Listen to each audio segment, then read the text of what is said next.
am out by the compost pile sifting compost for a couple reasons. Hopefully you can hear me. I have lost my Bluetooth microphone. No idea where that went. What I'm doing right now is I am going to repurpose a bunch of takeout food containers. When I was in Michigan with garden friends, I think my family ate out a lot. So these aren't going to go to waste. I have run out of my favorite seed starting mix, which is sifted Coco Loco by Fox Farms. So my plan, I'm going to test out starting seeds for fall in straight compost. I do not like using straight compost for soil blocks because it gets too compacted. The roots have a hard time with the compression. So I'm going to use these repurposed food containers. I'm going to use sifted compost. This compost has been resting, or as it's known as curing, for at least 2 months. So it's been sitting at ambient, meaning the same as the outside air temperature, ambient temperature for 2 months. That means it was able to cool down out of the thermophilic temperature range. The thermophilic temperature range is the hot you get when you hot compost that kills weed seeds and pathogens. It has moved into the mesophilic stage, so a lot of the bacteria has kind of moved out and the fungi has moved in, and this is a different stage of decomposition that is just as important as the thermophilic. If you put compost in your garden before it's had a chance to rest, because I'm not going to use the word finished, compost is never finished, it is always in a state of decomposition, but there comes a point where it is appropriate to use it in your garden. And it won't, I guess people would use the word burn your plants. I don't think it technically burns your plants, but it's just not ideal. You want it to have sat and gone through a maturation phase before you use it. So what I've done is I have used my pitchfork, and I prefer a pitchfork that has lots of tines that are spaced close apart. I just think it's easier when you use a pitchfork with fewer tines that are spaced further apart. A lot of your compost will fall through the tines. So this is my favorite one. This is this is a Craftsman brand, I believe, that we got at one of the big box stores. And I like the long handle. The long handle is key, especially for someone who's tall. What I've done is I have been using my pitchfork to move some of the cured compost into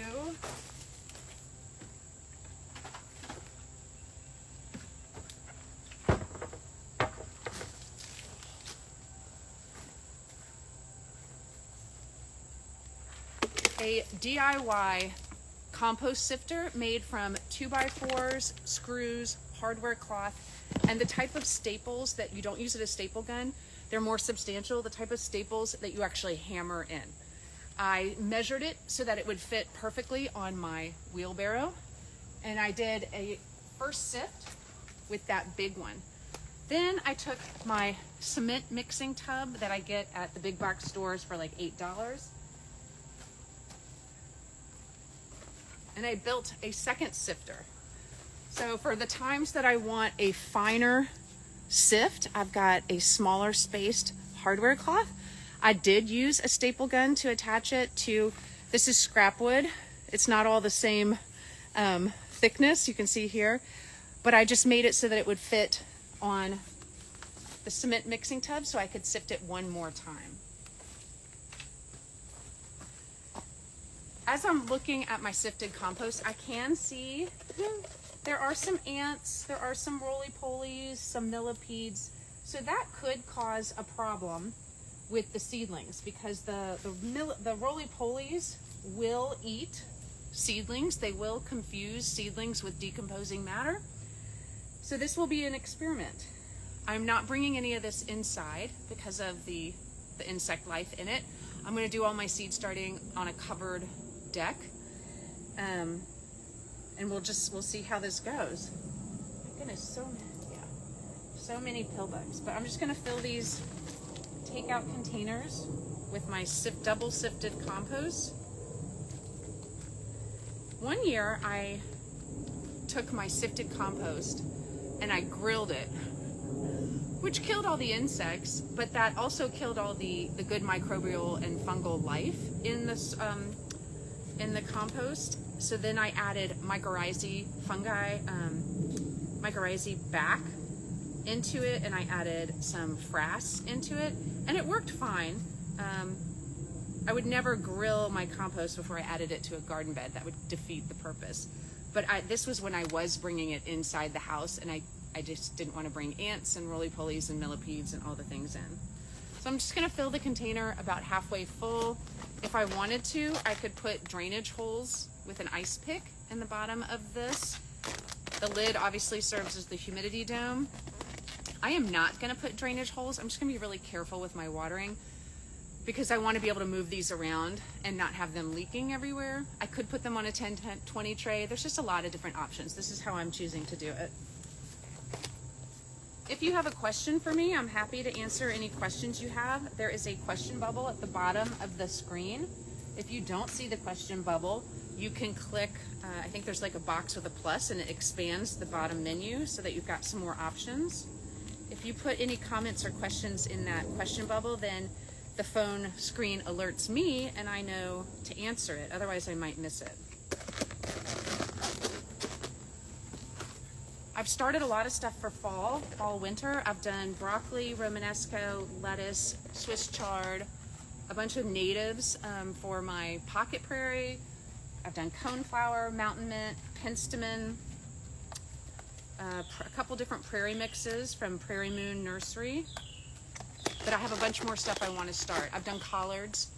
I've got a lot more I want to start, like arugula, onions, a couple different kinds of onions. So this is why I'm resorting to this, because I don't have time to go pick up my favorite seed starting mix. And I just want to test this out because this is obviously free.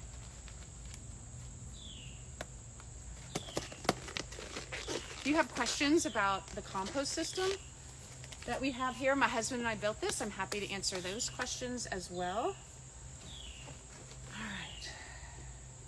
I have a lot left over, so I'm just going to add this. I'm going to turn the camera around. I'm going to add it to one of my raised beds.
Practice I like to follow is adding an inch or two of compost to the top of the soil of all my planting spaces every spring and every fall. Once a year is typically adequate.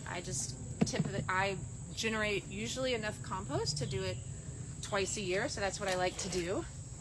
Right now I'm taking the initially sifted compost from the big sifter, and I'm going to run it through my finer sifter. The reason I'm extra sifting is even with the extra sifting, there's still some, chunks, and roly-polies, millipedes, they typically love, roly-polies, they love to eat decomposing matter. So the more things that are still decomposing in the compost when I add it, the more attractive it's going to be to those pill bugs. And I struggle with pill bugs eating my seedlings. So I'm experimenting with reducing the amount of large chunks that I add to my raised beds in the hopes that when I put my fall seedlings in, I don't have such an overpopulation of pill bugs as I did this past spring. It was really out of control. I ordered beneficial nematodes that target pill bugs to see if that would help. And it's hard to tell. I don't know if I noticed a difference or not.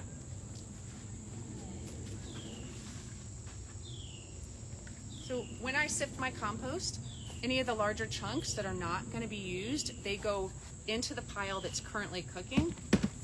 So this middle one right here, that has a pile that's hot right now. It's 120 degrees Fahrenheit. And then the third bin is technically empty. It's where I will flip the middle pile back and forth. It does have all the garden clippings I've been taking out of the garden in it right now. For when I flip the next pile, I'll have a bunch of greens ready to go. I'm gonna show you a handful of this compost. It is so beautiful. And it's just amazing to me that this compost pile was made from wood chips. I get chip deliveries for free from Chip Drop. You can sign up for free at chipdrop.com, and they will match you with a local arborist that would rather dump the chips at your house because A, it's closer to where they're working. They don't have to drive to the municipal dump. Or B, they have to pay a bit of money to take it to the municipal dump. And they would rather pay the $20 that the arborists pay to, hello little worm, to Chip Drop to get matched up with you. So, okay, so the pile is made from wood chips. And then that's my brown, my carbon. And then for my green, I do a lot of different things. This specific pile, the greens were garden clippings and bokashi ferment, which is anaerobic fermentation of kitchen scraps. And what else did I maybe add to it? Oh, dog fur. That's a source of green.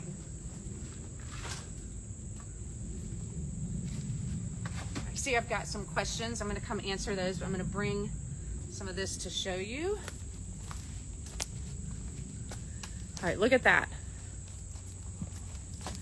So this fine, crumbly, beautiful, there's no smell. It smells like a forest. This was made from wood chips and kitchen scraps, stuff that would normally go to the landfill, right?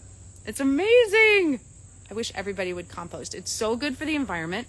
It's so good for your well-being. And it's so good for the garden. Okay. Monan wants to know, how long do you cook them? So that there is no specific answer. During different times of the year, the pile will cook faster than others. Obviously during the winter, if I'm doing a hot compost pile, I can still get it hot where I live in North Carolina, but it's gonna cook at a slower pace. I always get a pile started before we head into winter, which is why I'm sifting this one. I'm getting ready to start a brand new pile and get it hot before we head into cold weather. And what I do is I'm actively managing these piles to get the compost done faster. You can just make a pile and leave it. It'll probably take a year, but you don't have to do a lot of work. I am letting them heat up, and then when they start cooling down, I flip them. That's going to add air. I add water when I flip them, and a lot of times I add more green material, and they keep heating up and cooling down. I keep flipping them. Once when I add air, water, and green, and it doesn't heat back up, then I know it's ready to just hang out and chill and go into that mesophilic stage and rest. So there's just no do it for 2 months. It's kind of pile dependent. Okay, Monan, I have been bokashi composting for about a year. I have collected a bunch of dried, light, airy bones. I remember that you cooked them in your barbecue to make them easier to crush in your mortar and pestle. Yes, absolutely. Hold that thought. Let me show you.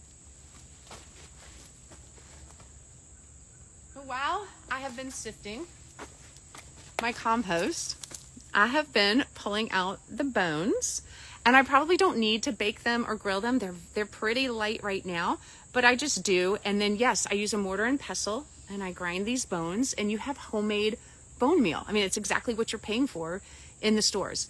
So now I bet you're wondering, oh, I thought you couldn't compost meat. You technically shouldn't, I use that word loosely, add meat and dairy, cooked foods and oil foods to your compost pile without bokashi fermenting them first, just because you could run into a myriad of issues and pathogens and pests But if you bokashi ferment your kitchen scraps before you add them to your compost pile, one, your compost pile heats up real fast when you add that bokashi. But two, you can compost all the things that you might be nervous to just regular compost, and keeps that food out of the landfill, so you become a zero food waste household. Like not one speck of food, not even counter crumbs is going into our trash. Sunnyside Sammy, how long do you grow your seedlings before you transfer to your outdoor garden for fall? That's a good question, and also really hard to answer. I mean, I want them to be as established as they can be to help them against slugs and pill bugs. But at the same time, if I start clearing out some plants that are just not looking good for summer and I've got space, I'm probably going to go ahead and put them in, even if they're small, because a lot of these things could be direct seeded. I just choose to start them indoors because I have such an overabundance of pill bugs and slugs, and they just mow down the seeds as soon as they sprout. All right, let me get back to some sifting and just chatting. Again, if you have a comment or a question, thank you to both of the people that did. Please put it in that question bubble, because then I get a little red notification and I know to come over and see what's going on. All right, I gotta put these back so I don't lose them. And let's keep sifting. I've had a couple pepper plants just, I don't know. I think they might have root knot nematodes, like the type of nematodes that are bad. Like there's a lot of good nematodes in the soil food web. The majority of them are good, but the bad ones make you think they're all bad. The root knot ones, I think I've got several of them taking out some of my pepper plants. I have noticed that the pepper plants, all of a sudden, all the leaves are super droopy. They just look terrible. The pepper plants near them look just fine. And I have pulled one. I pulled it by the roots instead of clipping it up a soil line because I wanted to see what was going on down there. And sure enough, it just looked like the roots did not look how I thought they should look. I probably should look up some images. And I can see right now another one of the pepper plants actually in my husband's salsa garden. It looks like it is going the way of the dodo bird. I might go pull it up and bring it over to show you guys.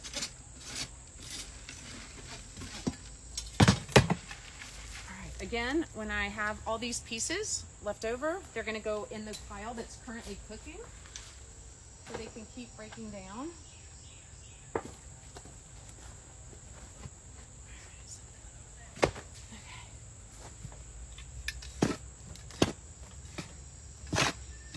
Now, if I'm going to use this compost to dress like a landscape bed or add some compost to the pocket prairie where I want to plant some seedlings later this fall, I would not second sift it. I would just do a first pass with this big guy.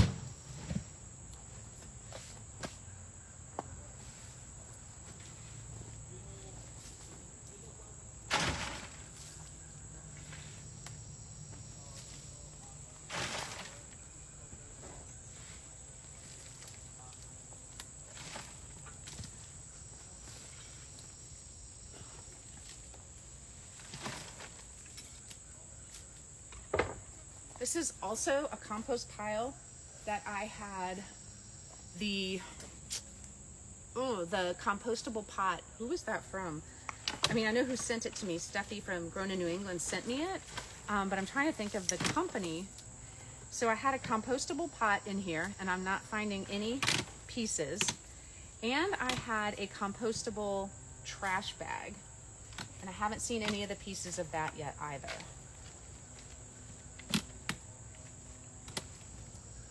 I could be doing this with my hands, but I have to be out in public later, and I have found that compost, more than garden soil, it really, I can't get it out of my nail beds, my cuticles, and out from underneath my nails. So I am not trying to look like a complete heathen when I go to a sporting event later today. All right, I'm gonna throw out this pine cone. Pine cones take a long time to break down.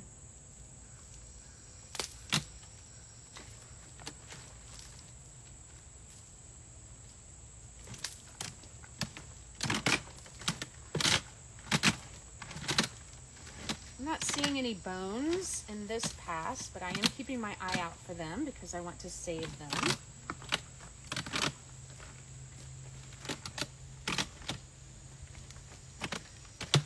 I can't believe how nice the weather is today. I want to point out I have my compost pile in the shade during the hottest time of the year, and I do that for several reasons. A lot of people think you should have your compost pile in the sun, and you can, but there's no like huge benefit to doing that because there's benefits to having it in the sun and the shade. If you have it in the shade, it's very nice to flip your compost pile in the summer because you're in the shade. Additionally, if you get a lot of thunderstorms and torrential downpours and you're worried about your compost pile getting too wet, the tree canopy and the leaves, they help filter the rain so I don't get a complete deluge on the compost pile. Also, it keeps the compost piles, when they're not in the direct sun, they don't dry out as quickly. And water is so important for the microbial activity to do what it needs to do that I like it when my piles, I don't have to add a ton of water to them. So that's why I have it in the shade. I also have it, another thing to consider is I have it right next to my garden. So I have it where I'm going to use the majority of it, makes it less work. I also have it near a hose spigot that I have, and near the rain barrels. So I can water it with the rain barrels, or if they're empty, I can water it with the hose. And that makes it easy too. So there's definitely, you want to put some thought into where you're going to put your compost pile if you're going to be actively managing it and just for when you want to use it.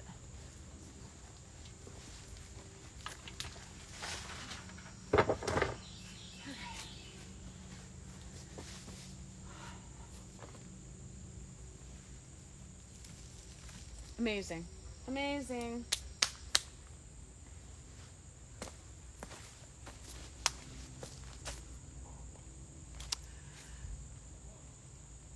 All right, Monan wants to know how long I cook the bones.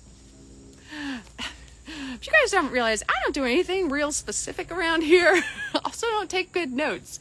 I just put it on the grill and I don't know, like in the 300 range, like 350 for, I don't know, 15, 20 minutes. Okay, I'm just gonna scroll back. I feel like if I had any questions earlier on that was in the comments, those people probably aren't here anymore. Someone's saying they encouraged me to add perlite and vermiculite, otherwise water can be an issue, but I'm not sure what you mean by that.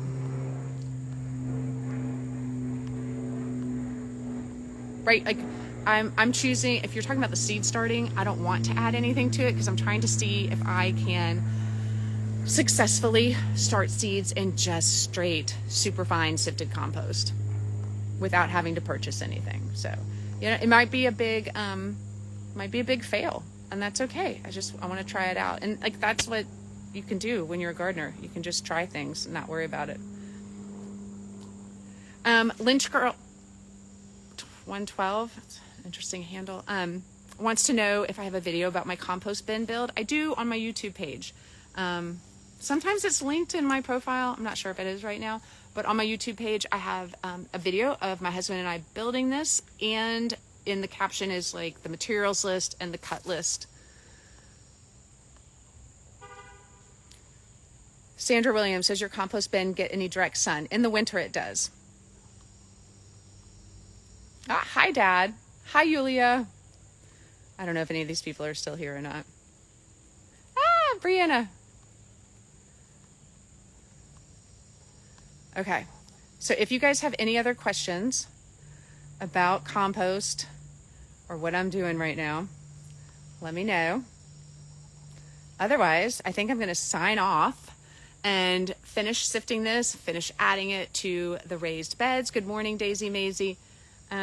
Because I have several empty spots right now where I can go ahead and add the compost pretty easily. I'm not going to add any to the basil bed because it has so many monarch chrysalises in it and I just don't want to accidentally bump them. But okay, that's it. I'll see you guys next time.